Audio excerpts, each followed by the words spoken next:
History is not what actually happened. It is merely the version we were allowed to remember by those who feared the power they could not tame. For centuries, we were fed fairy tales. We were given images of hideous hags hiding in the rotten swamps of Konotop. Witches who swore allegiance to the darkness, bringing plagues to the cattle and dancing upon the ashes. But the time has come to shed the veil of these childhood terrors. The truth is much deeper.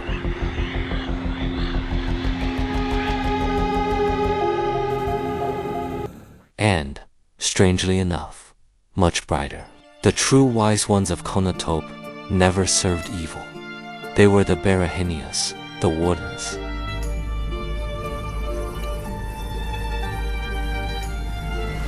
The word which comes from the sacred Veda, to know. To know the laws of this land and to guard its peace. Welcome to a world where magic is not spells, but the memory of blood. Welcome to the source. The magic of the wardens was never for show. It was born here, in the silence of these walls, saturated with the scent of wormwood and thyme. This was more than a home. It was a temple of memory, where every corner held the whispers of 10 generations. Girls were not chosen for their beauty. An elder would watch how a child responded to the earth's pain. Could she hear the call of her ancestors in the night forest? It was a selection based on the purity of internal resonance. Training lasted for years. They were taught not spells, but attunement. First, to hear their own heart. Then, heartbeat of the earth. Succession was absolute. The wise elders passed on not just recipes, but the very essence of existence. The ultimate lesson was the golden rule. Power is given only for protection.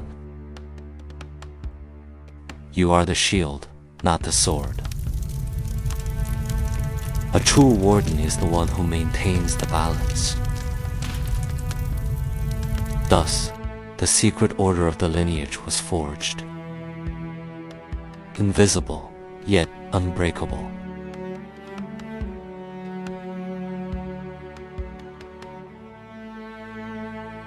The alchemy of a warden was never about gold. It was an alchemy of survival. Wormwood, bitter. As truth itself served more than just for cleansing, it sharpened a warrior's mind,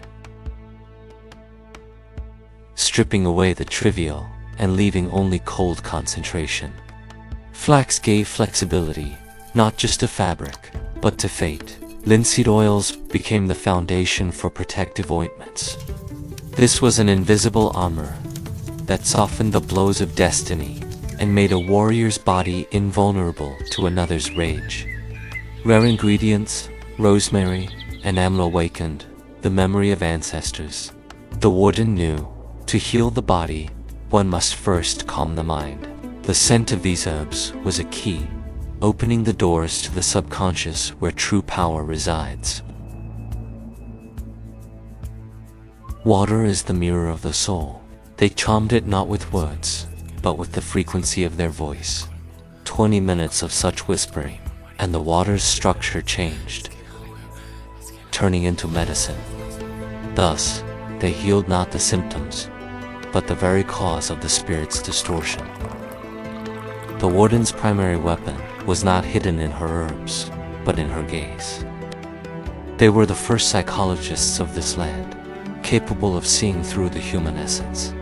A slight twitch of an eyelid, a split-second delay in an answer.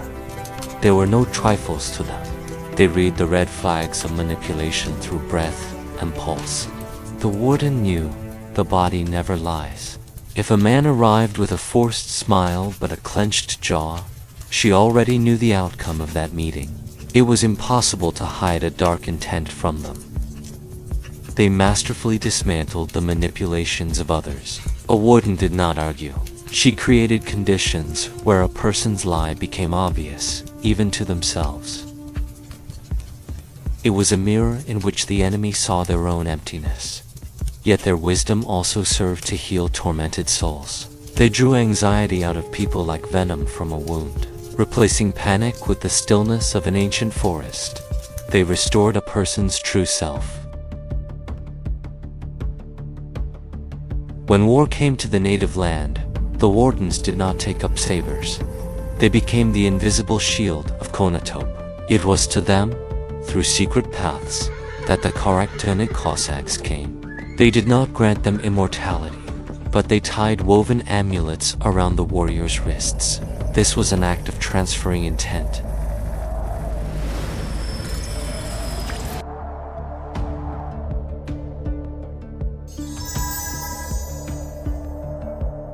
The wardens worked with the warrior's state, leading them into the 0 point, a state of absolute concentration, where fear vanishes and reaction becomes faster than thought.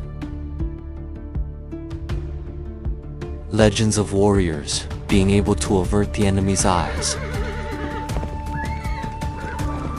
were born from this icy confidence. They charmed the earth itself.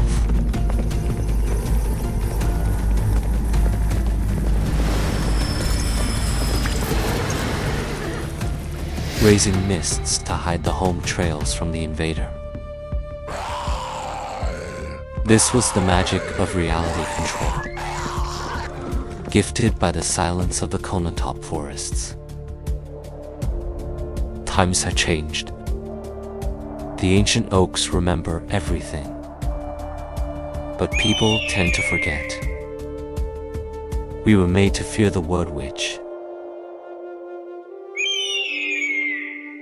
stripping us of the understanding that true power was never about aggression. It was about protection.